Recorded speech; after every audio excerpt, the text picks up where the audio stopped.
Hey everybody, welcome back to Trekyards. I'm Captain Foley. And I am Commander Cognizant. And Stuart, we are going back into the future. We left it for a bit. We had a nice long vacation there. Now we're going back. We are, yes. But the question I got to ask everybody out there, does any of you out there have a bottle that needs to be opened? You know, something that's not twist off. You might need a fancy, futuristic bottle opener. Oh, you already have one. That's not fancy enough. Flying by camera. I mean, hey. Now, today we're going to be talking about the fanciest can opener ever, and that is the Janeway class. Now, just recently introduced to STO. So basically the future Voyager, which we thought was the Intrepid class for a long time. Well, they said it was, and then STO said, so we can't do that because we already have an Intrepid class, and we can't have two of the same name, so we're doing our own thing. But also, since all their stuff takes place in the present, this is the present version of a future ship that's come back from the future that everyone can use. But hopefully, I think it's smarter to not call it the Intrepid class again. Like, Janeway class is fine. I'm actually fine with that. I like the Janeway class. It's a good idea. We kind of complained about the still being the Intrepid class that far down the road. Doesn't make sense, yeah. Yeah, so anyway, we're here to look at it. It's a detailed look. We've already done a first look when we first saw it in the show. This will be a detailed look thanks to our friends over at Star Trek Online for providing us with some images. Because you remember, in the show, we got limited visibility? Is that even being too generous? That is too generous.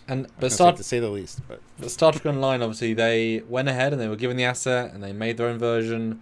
And I've been told this is extremely close to the original. When they did the Gen Hay for Picard, they actually finished it because it was a heavily, heavily underdone design. And so it's radically improved. This is actually much more one-to-one what it was. Done by Tobias Richter, good old Tobias. Adding a bit of that future stuff.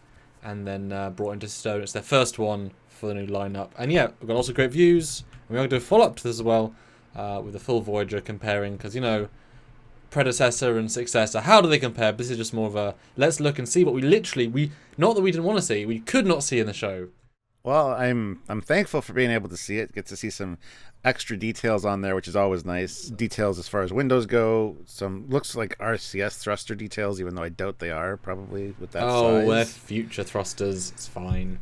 And I did see a video of this where the warp nacelles actually do come closer and go up before it goes to warp. I think that was a fan render. No, that was the official Star Trek Online video. I think it might have been done by Z Films. I don't even know. Well, what did you think of this when you finally saw it and heard that it was launched in STO? I'm like, good. Glad they were pretty quick on that. I mean, it was one of the things where I was getting a lot of views. Thank you. And I went through them. This is not the most, view. There are some ones later, but it was just, it suddenly makes you feel like a real ship. Because I said to you at the time, the original one from the episode, the fact that we only saw it from one angle, and then, obviously we pieced it a little bit more, it felt as if they had a lack of confidence in the design, or of the ship, or of the model, where they underbuilt it. And I've heard from the team that it's not actually underbuilt particularly, and there is more detail than was on the screen, which is nice, because like I say in Picard, it was rushed, under-detailed, and quite embarrassing. This one is definitely they learned a lesson from that, and so it's great to finally see some stuff. But I think it's more from other views that we get a better look. So the next view is a bottom view. Ooh, geez. See, this is when we start to see new stuff. And I do want to call out instantly, I think this is a good one too. Yes, it does have Bussards, and you can see on the right there's a transition point from these slits that go from Bussard red to coil blue, and it's all one set of slits, which obviously couldn't tell from the episode. I quite like that.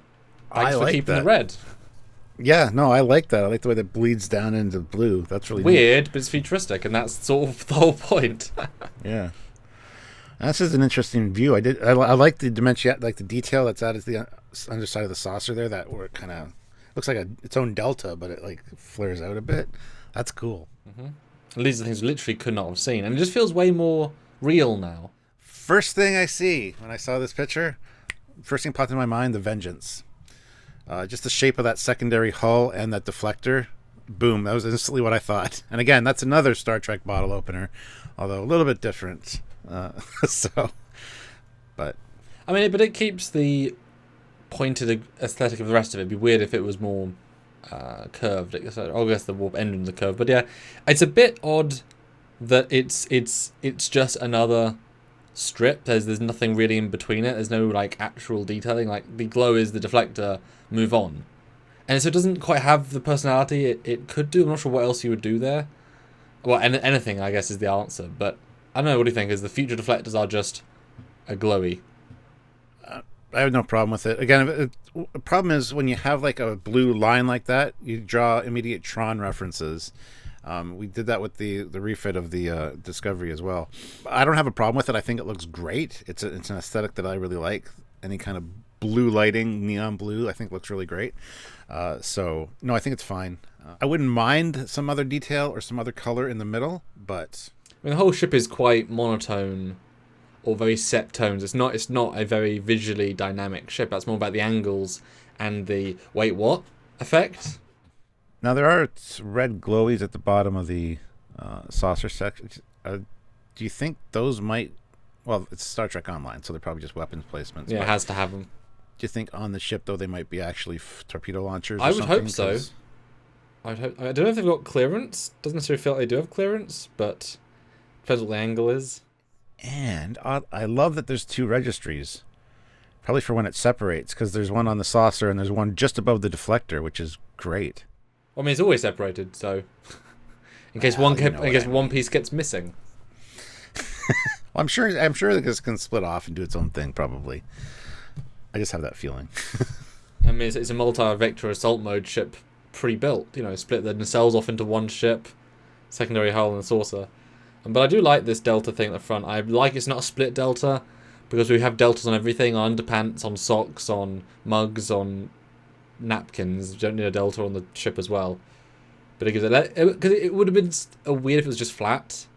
Very, very weird. It's like you're missing out on so much potential everything, you know? Even though it is very flat and it is somewhat dull, the bits do feel intentional, and that's a very important distinction. Like, that secondary hull is boring as all from the bottom, but it feels intentional. Having a real hard time getting scale out of this, though, especially with those windows on the side of the hull. I did get the scale. It was pretty big, not as big as like you would associate Discovery being. It's a medium, normal, like it would fit in the fleet fine in TNG era. The next shot, though, Stuart, a lot more detail comes to the fore. And, for example, I don't know why it's textured slightly oddly, but there is copper grilling where it should be on, you know, I got a Voyager, look. You know, it keeps the copper grilling of this, which has been on a lot of the different ships. I really like that attention to detail. And again, they like the registry numbers. They're everywhere. Although, no visible shuttle bay. Wait for it. Oh, okay. I was waiting for an open bay. There will be. Other than that, the warp coil, the blue glows on the nacelles, I love the way that those, like you said, integrate from the Bizarres, come back, and then they got the boom, boom, boom cutouts at the back. That looks really neat, and that just is a great-looking nacelle design, actually. I mean, it's simple. I do like that. It's simple, really, really simple. It's got a unique charm to it. And again, it feels intentional. A lot of this stuff just feels because, you know, this feels a bit more intentional. And you can see, actually, through the nacelle, so those slits are actually slits, and it's being glowed from the inner. There isn't a coil per se, it's inside. No, it's and you've also got some pennants, which I didn't necessarily expect would keep. And they're not pennants I would expect to see that far in the future. Like, they're different, but they're very similar. You know, like, I do appreciate the way that the Delta is not colored in. It's just the red circle around it. It's kind of neat, actually. And even the back of the neck, not too bad. There is loads of yellow detailing. It's better to see in this perspective. I'm hoping they are still transporter emitters in the abstract. I mean, since this thing, everything's a site-to-site transport, you'd expect more transporter emitters because you want to, you know, support the crew. But it's nice to have, you know, it's things that I know from other Trek ships. It's good to see them. Could be transport emitters or whatever, but looking for like phaser strips or anything weapons based. You know these ships don't have any visible weapons. Well, they don't have to. It's the future because it's different tech. But there's like that bottle opener cut out at the back. On each side, there's like some ones there, which would be a perfect place for phaser strips, honestly, or weapons. They do look more like the transporter emitters, which I hope they are. I mean, I would obviously like to see in a Star Trek Online video or something where they've assigned phasers and weapons to fire from, because it's like, I mean, anywhere, but also where. But speaking of those, Stuart, the next view is the other view we never got, and your wish is the ship's command. USS There's Voyager. another shuttle bay. USS Voyager. Ain't no fancy special magic door. It's just a door. It's good. It's closed. It's closed. They finally got there in the future, Stuart. The door closing technology came back around and it works again. I'm just trying to figure out how the deck layout would work on this thing. Like, there's got to be decks there that don't have windows. Yeah. Oh, yeah, absolutely. Yeah. Yeah. And like the shuttle bay, because of the angle, do you think that they go in normally, or do you think it's like they change the gravitational plane so they go in like upside down and like land? No, I think they go normally. It's just a flat. You know, it's weird. It looks a lot thinner from this perspective, but also hides lack of neck. I probably wish this thing did have a neck. I think that would probably enhance it a bit. Although it'd be kind of fun if we did a fan version of the ship and then just actually connected the stuff. See how much better it may look if you remove that somewhat gimmicky 32nd century and kind of, you know, I wonder how that would look. I think it would look great, actually. There's a lot of different things you could do for the neck area, especially, and the pylons at the back. You could definitely change them into a few different designs, and that would look great. But the next view, though, is the orthographics, which we're very happy to have. Top and side. Okay, well, I get Prometheus vibes immediately from the side. Oh, that saucer is extremely close, yeah. Yeah. And even the secondary hull is kind of... okay, I really like the look of it from the top. I really wish it had struts. I'm not a hater on the detached nacelles. It's the future. They need to do something more advanced. A lot of people have a real sticky issue with that. I don't. I think it looks fine. I just wish, yes, these were attached in some way. Would be great. Well, detached nacelles feel like a gimmick, not a feature. Also is the USS Voyager's nacelles moving. Like, that wasn't a great idea at the time either. So we're not going to credit all ideas for all ideas. That was also a gimmick, not a feature. It did look good when they were up. So yay. It looked better at warp. I disagree. I like them better down. Oh, hey, there you go. Personal preference. Now, the thing I see about this is that, you know, we know that the Discovery VFX team, Pixelmundo, who do Picard, etc., they have a habit of under-detailing stuff they don't think they need it, and so a lot of their models look very, very, maybe crisp, but low detail. You know, even for the fan films I work on, I would always push for a lot more detail than they would push. Texturing, they're great, but that's easier to do than, you know, as a final step. Quicker will do it. But if you look at the plating, given the ship is, you know, between, I think it's like 300 to 500 meters, why the hell are those Aztecing so ginormous at the back? It completely outwhacks the scale, and it just feels like detail for detail's sake. When couldn't they put some more physical detail? Couldn't they put some more functional stuff? Couldn't they put some more? I get the smooth approach. It's kind of TOS, and it is better than being just cream and no detail. But it just feels like plating for plating's sake. Like, it's under detailed. Let's throw on. I think that's a no-win scenario for them. It's definitely a catch-22, because if they'd gone really smooth and simple, we would have been like, it would have been nice to have more detail there. Although that being said, it is a future ship. Like, I got the sense from a lot of the ships that we saw that they were more of a white color, more simplistic as far as the outside goes. Again, kind of going back to the TOS, like, it's advanced. Which was nice. Especially from, like, NX era. Yeah, exactly. Better than going Discovery copper and dirty. Yeah, yeah. I don't have a problem with the Aztecing at all on this. I think it looks great. Better than I anticipated. Like, I did expect something a lot more smooth and just simple. I kind of like this look. I just think it bothers me. You look at the saucer, how it's all gets very tiny, and then suddenly the back it's ginormous. There's a real visual disparity there. Yeah, I guess. Well, that being said, the side view's interesting. Add a neck for sure, and you know, that's a great looking design. And honestly, you could see if you agree. Add the neck, add the pylon, a little bit of pylon, maybe a thin, and angle the nacelles like Voyager at warp. I think that would give them more three-dimensionality factor. What do you think? Yeah, I agree. I don't want the nacelles angled like this. I'd prefer they be moved up a little bit, just a tad. I'd give them a little bit, something more like a... Maybe a little, but not too extreme. No, not that much. Just something, right? Instead it's not flat. And also, I think that front of the saucer, which kind of gives me a Rhode Island vibe, how it's... That's asking for another deflector, right there. It's asking for something, but yeah, it's the future, so they would have got rid of that. You know, like almost like it's more advanced technology. They wouldn't need it necessarily. But I'm saying it's so advanced they need two deflectors to keep the warp stability going.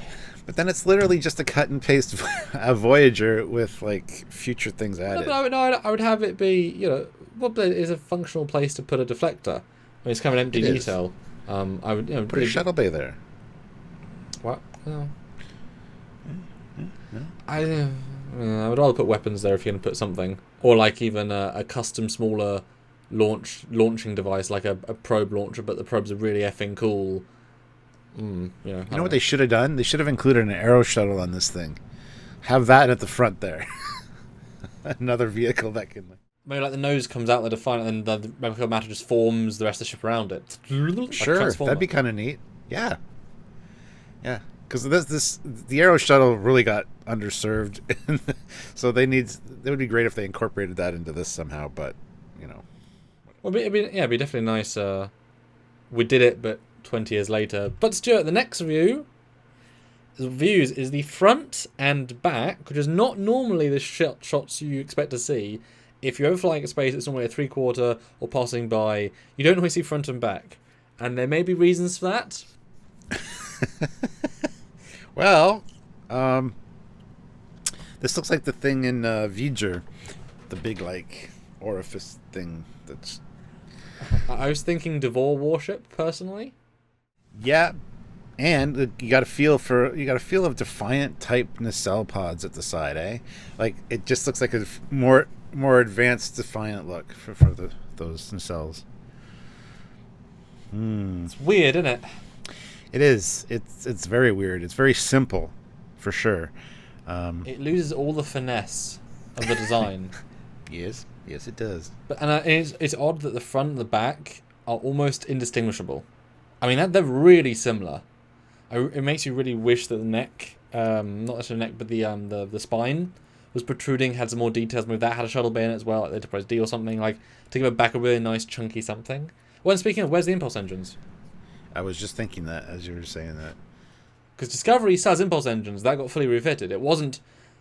You can't replace everything of a ship and say it's the same ship. They still have impulse engines at the time, so... Oh dear. Unless it's those grey elements on the back of the nacelles, but... Oh, I think they forgot to add. I think they realized we don't have them... Although, did they have impulse engines while zooming by when they were chased? I don't know. Because obviously the I think ships we have seen do have impulse engines in that era, and it'd be weird not to have. Maybe have some sort of, You know what else I see? A bridge window. A big ass bridge window. No, it's just a blue glowy thingy. It's their conference room. It's in front of the bridge. It'd be a really big conference room then. Hey, it's fine. So we'll jump into the next bit briefly, because that's another little nice view. You get to kind of see the nacelles a bit different. So I definitely wish that spine area had been pushed out further, that integrated back into the body. I think that would have really helped. Seeing extra detail on it's great. I wish we would have seen it more in the show, unfortunately. But everyone does. Well, we wish for every ship and every gun and every. It's true. It's true. But the first picture again shows off. I'm guessing probably that top is another deflector. We should still follow in the Voyagers have two deflectors vibe. It's just a blue slit. I mean, blue slits do just happen. I don't give them that much credit. That's a bridge window, for sure. For sure. I have a feeling it's going to be like the original Voyager, where there's like you got the ready room and the whatever windows facing forward. It's going to be that the bridge is in the middle, the ready room, and whatever else is there something on the other side. That's what I think that is, and because this is Discovery, but. Well, I hope not. I also hope not, but unfortunately, with their track record, that's what I see. There you go, guys. There's our detailed look. Thanks to Star Trek Online for actually building it, getting out in quick succession, and allowing us to take a look at her from all angles. We will be doing, as I said, a comparison with the Voyager herself, see if there's any other things we missed, looked at, and actually how close is the 8th iteration? Yeah, that's a good point. And that is the XL Voyager he has from Eagle Moss. If you guys want some Eagle Moss, go check out the link down below. Click it. That's how big it is. I know. Pretty big. Click that link down below and go use the discount code Trekyards10 to get yourself some goodies. Now, I'm wondering when they make this ship... I know. Wondering when they make this ship how they're going to do the separate nacelles. Because usually they're not that far away from the ship. This is quite a space. So probably going to be clear plastic or something. And I don't think it's going to look very good. Well, yeah. I mean, either you ask for it to be minimalistically plastic and will break, end of story, or thicker, uglier, but probably going to be okay. It's like, well, I mean, you know, those of us that got the Solar Sailor, like, they all broke. Like, they just did. It wasn't strong enough. It wasn't built properly because it couldn't be because of whatever. But yeah. Be interested to see the sketches. That's why I'm looking forward to the magazine. Unlike a lot of the ships, I'm not excited to like get this in my hand or anything. It's not a very it's not really like a hey. It's like it'll be in 4 pieces. Yeah, well, yeah, that's true. Yeah, I can see them incorporating. I can see them incorporating the stand, like to set the nacelles on, so it looks like they're floating beside it. But the only thing I have a question with is how they're going to keep the separate primary and secondary hulls. It's going to have to be some clear plastic, isn't it? Yeah, I mean that's there's only really one way of doing it, really. But yes, there you go, guys, and tune in for another episode when you can and when we can, because we'll have to release it first before you can watch it. Yes, but yeah, there will be a comparison with the Intrepid Voyager class, so check that out. Anyway, guys, until then, hit that like button, subscribe to the channel, don't forget to click the notification bell icon to all so you don't miss any new content from us or STO. When they release new ships, we'll be on top of it. Because you can get this ship. Yeah, maybe we'll get some new views of the Eisenberg class. Yes, I'm sure they're all coming, yeah. So if you do, you can go play the ship right now in STO. Takes a little bit of effort, but you can go play it. And shoot dem phasers, and I think it's got a photonic cannon as well. Oh, that's fancy. Yeah, so subscribe to us, then go play Star Trek Online. It's simple. Put a comment down below. Actually, put a comment down below what you think of this design. That is real important. We forgot. That is real important. And of course, if you can support us directly to help us do more ships like this, because we're the only source for this sort of thing. So, support us if you can. Patreon, PayPal, joining the channel on YouTube. That is a really, really good way. Or super chatting during our lives. We do lives on a multitude of topics, as well as just the normal discussion and review and scene-by-scene breakdown of the episodes. So join us for those. Super chat if you can. Any amount makes a difference. Even the drunk ones, and you can, support our fun. I'll say fun. Yeah, any great ways, or one-time donation to PayPal, Trekyards@hotmail.com. Please do. Thanks in advance. We'll see you next time. Until then, I'm Captain Foley. And Connor Guns. Bye, guys.